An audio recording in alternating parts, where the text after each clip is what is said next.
Hello everyone.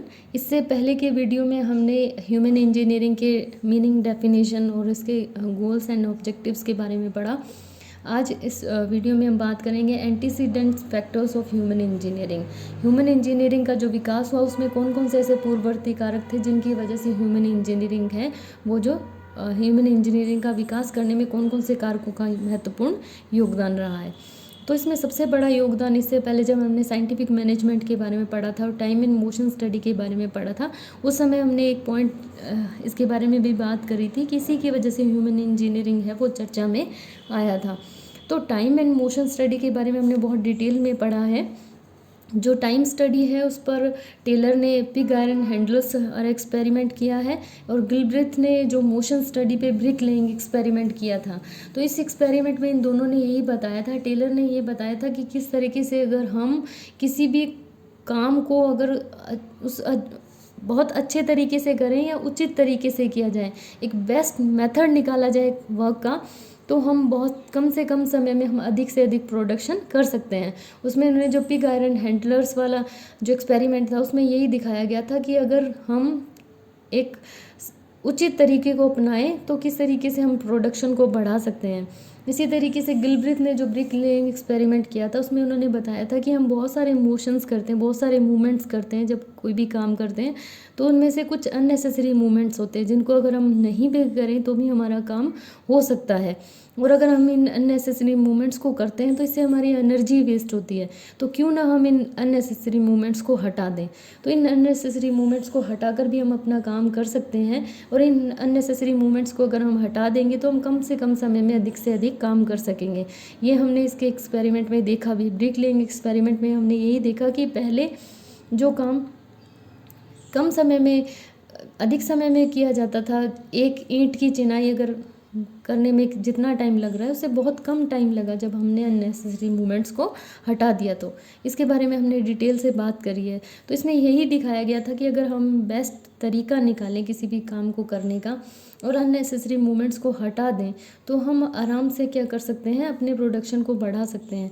तो इसी जो टेक्नोलॉजी पर या इसी सिद्धांत पर जो ह्यूमन इंजीनियरिंग भी का विकास हुआ है कि हम किस तरीके से ह्यूमन बीइंग्स की कैपेसिटी को या उसकी लिमिटेशंस को ध्यान में रखते हुए हम किस तरीके से प्रोडक्शन को बढ़ा सकते हैं। तो ये सबसे बड़ा कारण रहा या सबसे बड़ा कारक रहा है इसके विकास का कि ह्यूमन इंजीनियरिंग क्यों चर्चा में आया, क्योंकि इस टाइम एंड मोशन स्टडी में टेलर और गिलब्रेथ ने ये बता दिया था कि किस तरीके से अब इंजीनियर्स को और साइकोलॉजिस्ट को साथ में मिलकर काम करना होगा, जिससे व्यक्ति की योग्यताओं के साथ साथ उसकी क्षमताओं के साथ साथ उसकी लिमिटेशंस या उसकी सीमाओं के बारे में भी ध्यान रखकर काम को करना होगा।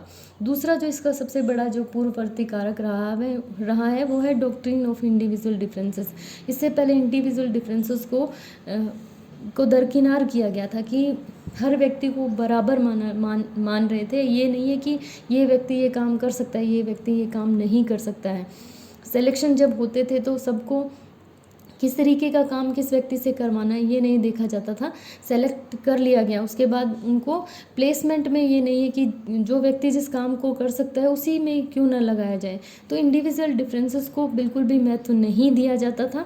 तो उसके बाद धीरे धीरे ये पता लगने लगा समय के साथ साथ कि जिस तरीके से व्यक्ति शारीरिक रूप से एक दूसरे से भिन्न होता है उसी तरीके से व्यक्ति मानसिक रूप से भी एक दूसरे से भिन्न होता है। तो क्यों ना उनमें जो डिफरेंसेस हैं उनके अकॉर्डिंग ही उनको वो काम करने के लिए दिया जाए। एक व्यक्ति एक काम को बहुत अच्छे तरीके से कर सकता है जबकि दूसरे काम को वो इतने अच्छे तरीके से नहीं कर सकता है, तो क्यों ना उसकी योग्यताओं को उसकी सीमाओं को ध्यान में रखकर उसे उसी के अकॉर्डिंग ही काम दिया जाए। तो ये चीज़ें ये भी बहुत बड़ा कारक रहा ह्यूमन इंजीनियरिंग के विकास में। तीसरा है डिफ़िकल्टीज़ इन ऑपरेटिंग मशीन्स। जब अगर हम बात करें वर्ल्ड वॉर जो सेकंड हुआ था उसमें बहुत बड़े बड़े उपकरण हुआ करते थे, गन्स थे, तो उनको चलाने के लिए उनको ऑपरेट करने के लिए ये नहीं देखा जाता था कि उस व्यक्ति का सामर्थ्य है या नहीं। उनको इस तरीके से उस समय उनको समझ में आया कि इनको ऑपरेट करने के लिए ये मशीन, ये उपकरण, ये गन, ये सारी चीज़ें, ये मिसाइल, ये सारी चीज़ें इम्पोर्टेंट हैं, लेकिन उससे भी इम्पोर्टेंट ये है कि उसको ऑपरेट कर पा रहा है या नहीं कर पा रहा। तो ये भी बहुत बड़ा विषय रहा था। द्वितीय विश्व युद्ध के बाद ये देखा गया कि इन उपकरणों को इस तरीके से डिज़ाइन किया जाए ताकि इसको ऑपरेट करने वाले को कोई प्रॉब्लम नहीं आए।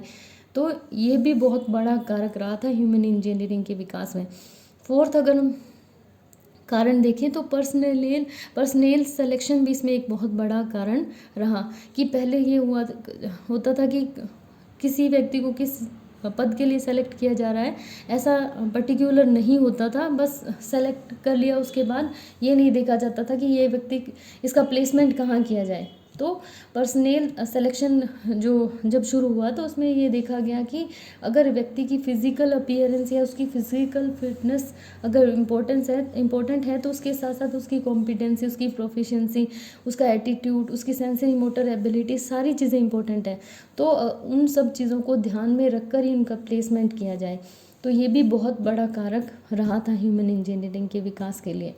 तो ये 4 कारण थे जिनकी वजह से ह्यूमन इंजीनियरिंग जो है वो चर्चा में आया था या जिसकी वजह से इसका विकास हुआ था। तो ये 4 बहुत इम्पोर्टेंट फैक्टर्स रहे थे। उसके बाद अगर हम बात करें स्कोप और फील्ड या फिर इसके सब्जेक्ट मैटर की कि ह्यूमन इंजीनियरिंग कहाँ कहाँ पर काम में आता है, तो सबसे पहला तो हम ये ले सकते हैं, हम अपने घर में देखते भी हैं हाउस होल्ड जो अप्लाइंसेस होते हैं उनमें अगर हम 10 साल पहले का कोई भी चीज़ देखें, mixer grinder, washing machine, fridge, ये सारी चीज़ें अगर हम 10 साल पहले का कोई चीज़ देखें और आज का देखें तो हमें उसमें दिन रात का फ़र्क नज़र आता है। तो ये सारी चीज़ें भी ह्यूमन इंजीनियरिंग के ही प्रिंसिपल पे काम करती हैं कि किस तरीके से इन हाउस होल्ड अप्लाइंसेस को किस तरीके से कंफर्टेबल बनाया जा सकता है, किस तरीके से इनको ऐसा बनाया जा सकता है कि व्यक्ति आसानी से इसका प्रयोग कर सके, अधिक से अधिक उसको कम से कम श्रम करना पड़े और अधिक से अधिक प्रोडक्शन हो सके या प्रोडक्टिविटी बढ़ सके। दूसरा जो गाइडेड मिसाइल कंट्रोल पैनल है, किस तरीके से इनको मिसाइल्स को किस तरीके से गाइड किया जाए या किस तरीके से इनको टारगेट को अचीव करने के लिए किस तरीके से करा जाए, तो ये भी ह्यूमन इंजीनियरिंग का ही सब्जेक्ट मैटर है। तो धीरे धीरे जैसे जैसे हम देख रहे हैं कि हमारी जो ये चीज़ें यानी अस्त्र शस्त्र में हम सक्षम होते जा रहे हैं, तो ये भी ह्यूमन इंजीनियरिंग की वजह से हुआ है कि पहले जो मिसाइल्स हैं तो वो बहुत बड़ी धीरे धीरे करके वो साइज़ में भी छोटी होती गई या उनका वेट भी कम होता गया, उनकी मारक क्षमता जो है वो बढ़ती गई। किस तरीके से उनको कंट्रोल करना कितना ईजी हो गया, पहले उनको कंट्रोल करना मुश्किल होता था, अब उनको कंट्रोल करना कि आपके सामने डिस्प्ले दिख रही है, उसमें आप आराम से उस डिस्प्ले पर काम कर रहे हो और आराम से वो कंट्रोल हो पा रही है। तो ये भी ह्यूमन इंजीनियरिंग का ही सब्जेक्ट मैटर है। रडार स्कोप्स, रडार किस तरीके से काम करता है, किस तरीके से उसको अधिक से अच्छे तरीके से काम किया जा सकता है, उसको कंट्रोल किया जा सकता है, अधिक से अधिक इंफॉर्मेशन कलेक्ट की जा सकती है, ये भी ह्यूमन इंजीनियरिंग का सब्जेक्ट मैटर है। टेलीफोन सेट्स, पहले जो टेलीफोन आते थे वो बहुत बड़े बड़े होते थे, धीरे धीरे टेलीफोन, ये तो हम देख ही रहे हैं कि कुछ समय पहले जो टेलीफोन थे वो मोबाइल, धीरे धीरे टेलीफोन जो है वो मोबाइल में कन्वर्ट हो गया, आप इजीली कहीं भी बात कर सकते हैं। उनमें जो फंक्शंस हैं वो भी इस तरीके के हो गए हैं कि आप इजीली उनको ऑपरेट कर सकते हैं। तो ये भी ह्यूमन इंजीनियरिंग का ही सब्जेक्ट मैटर है या इसी का ही स्कोप, इसका स्कोप इस फील्ड में भी है। उसके बाद अगर हम बात करें इलेक्ट्रॉनिक कंप्यूटर्स की भी साइज़ जो है उनकी स्टोरेज कैपेसिटी बढ़ती जा रही है, उनके साइज़ कम होते जा रहे हैं। तो इन चीज़ों को भी कंफर्टेबल बनाने के लिए, अधिक उपयोगी बनाने के लिए ह्यूमन इंजीनियरिंग ही काम कर रहा है। तो ये भी सब्जेक्ट मैटर ह्यूमन इंजीनियरिंग का ही है। उसके अलावा अगर हम बात करें semi automatic post office equipments, post office में भी बहुत सारे ऐसे इक्विपमेंट हैं जिनको समय के साथ साथ मॉडिफाई किया जा रहा है और इसमें भी ह्यूमन इंजीनियरिंग का बहुत बड़ा योगदान रहा है। उसके बाद अगर हम बात करें जेट एयरक्राफ्ट कॉकपिट्स, जहाँ पर पायलट बैठता है, वहाँ पर भी आपने देखा होगा कि पहले बहुत बड़े बड़े डिस्प्ले होते थे, कंट्रोल पैनल भी उनके पास नहीं होता था, यानी थोड़ा इस तरीके से उनको डिज़ाइन नहीं किया गया था कि व्यक्ति कंफर्टेबल बैठा है और आराम से वो डिस्प्ले भी उसको सामने दिख रही है और वो उसके साथ साथ वो एक्शन भी ले रहा है, यानी कंट्रोल पैनल और डिस्प्ले दोनों में भी बहुत सुधार किया गया है। तो ये भी सब्जेक्ट मैटर जो है वो ह्यूमन इंजीनियरिंग का ही है।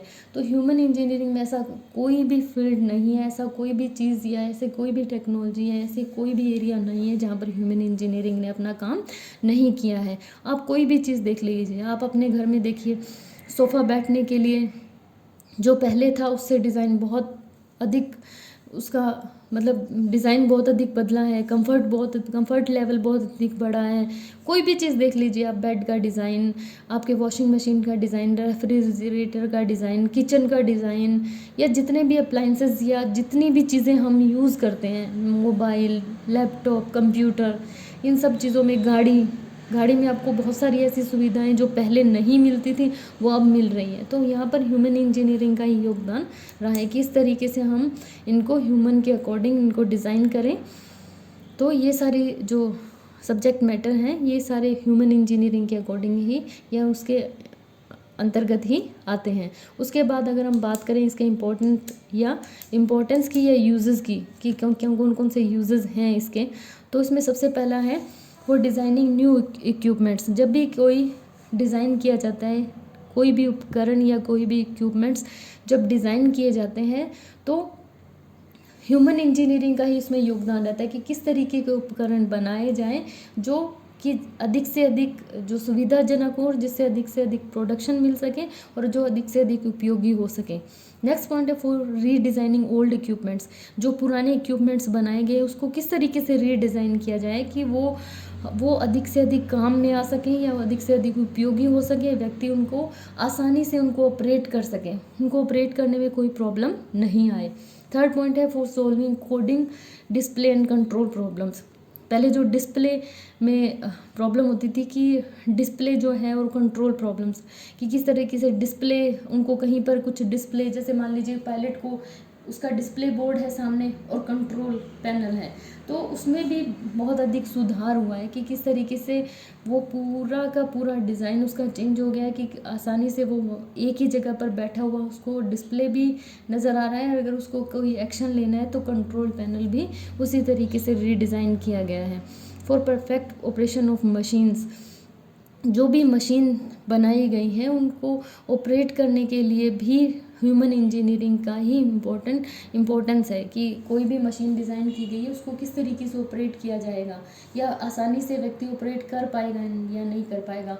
पहले मशीनों को इम्पोर्टेंस दी जाती थी लेकिन अब व्यक्ति को इम्पोर्टेंस दी गई है। इंजीनियर्स को ये बात समझ में आने लगी है कि मशीनों का निर्माण इतना इम्पोर्टेंट नहीं है जितना कि उस पर काम करने वाले व्यक्ति का महत्व है। तो इस चीज़ों को ध्यान में रखते हुए उसको ऑपरेट करने के सिस्टम में भी ह्यूमन इंजीनियरिंग का ही योगदान रहा है। फॉर ऑपरेटिंग कॉम्प्लिकेटेड मशीन्स, बहुत सारे ऐसे काम होते हैं जिनके लिए मशीन्स इतनी आसानी से जिनको ऑपरेट नहीं किया जा सकता, बहुत सारी कॉम्प्लिकेटेड मशीन्स होती हैं, उनको ऑपरेट करने में भी ह्यूमन इंजीनियरिंग का ही इम्पोर्टेंस रहा है कि इतनी कॉम्प्लिकेटेड मशीन्स है तो उसको व्यक्ति कैसे ऑपरेट कर पाएगा। तो इसको इस तरीके से डिज़ाइन किया जाए कि अगर मान लीजिए कोई मुश्किल काम भी है तो उसको भी व्यक्ति कैसे आसानी से कर सकेगा। अगर उसको कोई एक्शन लेना है तो वहाँ पर डिस्प्ले के लिए भी वहीं पर होना चाहिए प्लेस, और कि इतना ही आसानी से कि उसको जैसे ही वो देखे कि हाँ ये डिस्प्ले पर ऐसा कोई साइन आ रहा है और उसे ये एक्शन लेना है तो वो आसानी से वो एक्शन भी ले सके। तो बहुत सारे ऐसे एरियाज़ हैं जहाँ पर ह्यूमन इंजीनियरिंग का योगदान रहा है। तो ये सारी चीज़ें हम इसके अंतर्गत पढ़ेंगे। उसके बाद है कि कौन कौन सी प्रॉब्लम्स आ रही हैं। हालांकि बहुत सारी ऐसी समस्याएं अगर हम बात कर रहे हैं कि ऐसे ऐसे कर रहे हैं कि ह्यूमन इंजीनियरिंग में इनको इक्विपमेंट्स को डिज़ाइन कर रहे हैं, इनको रीडिज़ाइन कर रहे हैं, तो ऐसा नहीं है कि इसमें कुछ प्रॉब्लम्स नहीं आ रही हैं, बहुत सारी प्रॉब्लम्स आती हैं। तो उनके अंतर्गत सबसे पहली अप्रेजिंग न्यू इक्विपमेंट। जब भी कोई नया इक्विपमेंट बनाया जाता है तो उसको एक तरीके से उसका मूल्यांकन इंजीनियर्स को करना होता है। तो ये उनके लिए बहुत बड़ी समस्या रहती है कि किस तरीके से उसका मूल्यांकन वो कर रहे हैं कि ये हमने जो इक्विपमेंट या कोई टेक्नोलॉजी बनाई है ये व्यक्ति के किस तरीके से काम में आएगी, क्या व्यक्ति इसको आसानी से ऑपरेट कर सकेगा। तो ये सबसे बड़ी प्रॉब्लम रहती है। दूसरा है best way of operating method of work, कि अगर उन्होंने कोई मशीन बनाई है, कोई टेक्नोलॉजी बनाई है तो उसके लिए बेस्ट मेथड भी वो उसको खोज निकालें कि अगर मान लीजिए ये टेक्नोलॉजी या इक्विपमेंट है तो उसको संचालित करने का, उसको ऑपरेट करने का सही तरीका क्या है, कि अगर इस तरीके से व्यक्ति उसको ऑपरेट करेगा तो वो उसको आसानी से ऑपरेट कर सकेगा और अधिक से अधिक उस पर इसकी अपनी प्रोडक्टिविटी को भी बढ़ा सकेगा। नेक्स्ट है डिज़ाइनिंग ऑफ इंस्ट्रूमेंट्स। जितने भी इंस्ट्रूमेंट्स हैं उनकी डिज़ाइनिंग किस तरीके की होनी चाहिए, ये पूरा ह्यूमन इंजीनियरिंग का फील्ड है जहाँ पर इंजीनियर्स और साइकोलॉजिस्ट दोनों मिलकर ये डिसाइड करते हैं कि कोई भी इंस्ट्रूमेंट है उसको डिज़ाइन कैसे किया जाए ताकि व्यक्ति उससे अधिक आराम से उसको संचालित कर सके, उसको ऑपरेट कर सके और अधिक से अधिक प्रोडक्टिविटी को बढ़ा सके। डिज़ाइन ऑफ टास्क, कोई भी अगर इंडस्ट्री है तो उसमें बहुत सारे टास्क होते हैं, तो उनके टास्क को कैसे डिज़ाइन किया जाए कि कम से कम समय में हम क्या कर सकें, अधिक से अधिक उत्पादन कर सकें या अधिक से अधिक उस टास्क को कंप्लीट कर सकें। डिज़ाइन ऑफ सिस्टम, जो मैंने आपको पहले भी बात करी है कि सिस्टम्स जैसे कंट्रोल पैनल है या डिस्प्ले है, तो इस तरीके के डिस्प्ले या कंट्रोल को किस तरीके से प्रभावी बनाया जाए, किस तरीके से डिस्प्ले में कौन सी टेक्नोलॉजी यूज़ करनी चाहिए, क्या चीज़ जो होगी जो डिस्प्ले में अगर उसको यूज़ किया जाए तो वो मतलब उसको व्यक्ति आसानी से संचालित कर सकेगा कि उसके डिस्प्ले में कौन सी चीज़ टेक्नोलॉजी यूज़ होनी चाहिए, कंट्रोल पैनल में कौन कौन सी चीज़ें यूज़ होनी चाहिए। ये भी ह्यूमन इंजीनियरिंग का ही फील्ड है और इसमें बहुत सारी समस्याएं आती हैं। तो यहाँ पर ह्यूमन इंजीनियरिंग या में ह्यूमन को मतलब इंजीनियर्स को और साइकोलॉजिस्ट को बहुत ही ध्यान से ये देखना पड़ता है कि किस तरीके से हम इक्विपमेंट को बनाएं, कौन सा मेथड होगा या कौन सा तरीका व्यक्ति अपनाएगा जिससे वो क्या है अधिक से अधिक आसानी से इसको संचालित कर सके, किस तरीके से वो काम को करेगा, किस तरीके से वो इंस्ट्रूमेंट को ऑपरेट करेगा, किस तरीके से उस सिस्टम के अकॉर्डिंग काम करेगा। ये सारी बहुत सारी प्रॉब्लम्स आती हैं ह्यूमन इंजीनियरिंग में, या इंजीनियर्स को या साइकोलॉजिस्ट को प्रॉब्लम आती है। तो इन्हीं प्रॉब्लम्स के अकॉर्डिंग ही ये लोग अपने उपकरण को बनाते हैं या टेक्नोलॉजी को बनाते हैं। तो इसके लिए बहुत सारी हमने इसकी इम्पोर्टेंस के बारे में भी पढ़ा है, बहुत सारी इसकी आलोचनाएं भी होती रहती है कि इन्होंने व्यक्ति को भी मशीन समझ लिया है, या ऐसा नहीं हो सकता है कि, तो नहीं हो सकता कि उसके अकॉर्डिंग ही हम क्या करें, टेक्नोलॉजी को रीडिज़ाइन कर सकें। तो बहुत सारी इसकी आलोचनाएं भी समय समय पर होती रही हैं, लेकिन फिर भी हम ये कह सकते हैं कि कोई भी ऐसा एरिया नहीं है जहाँ पर ह्यूमन इंजीनियरिंग ने अपना काम नहीं किया हो। Thank you.